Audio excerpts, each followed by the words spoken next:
से जब प्रार्थना करी, अंशुमान कपिल महाराज जी के पास थोड़ा नम्रता से गए। जब नम्रता से जाकर के उन्होंने यज्ञ पशु के बारे में पूछा, तो उनकी नम्रता को देखते हुए उन्होंने उनसे अच्छा सलूक किया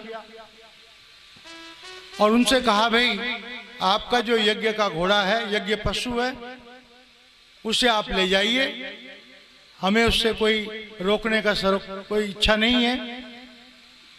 और जो उनके चाचा हुए,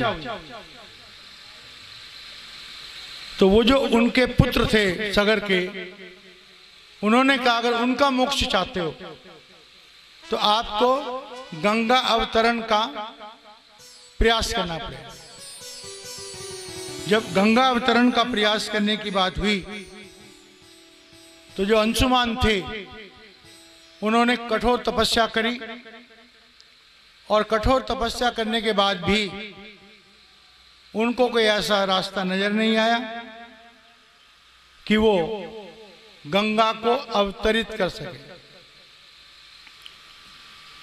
तो जैसा हमें धर्मशास्त्रों में पढ़ने और सुनने को मिलता है, तो अंशुमान जब सफल न हो सके तो उनके पुत्र दिलीप उन्होंने कठोर तपस्या करी और कोशिश करी कि वो गंगा जी को प्रकट कर सकें।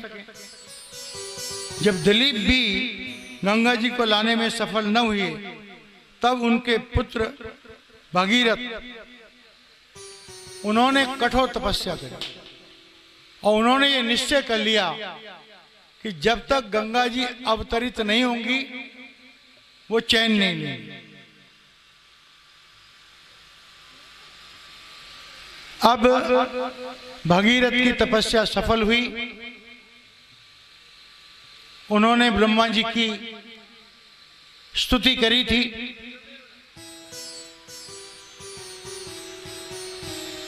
तो ब्रह्मा जी जब प्रसन्न हुए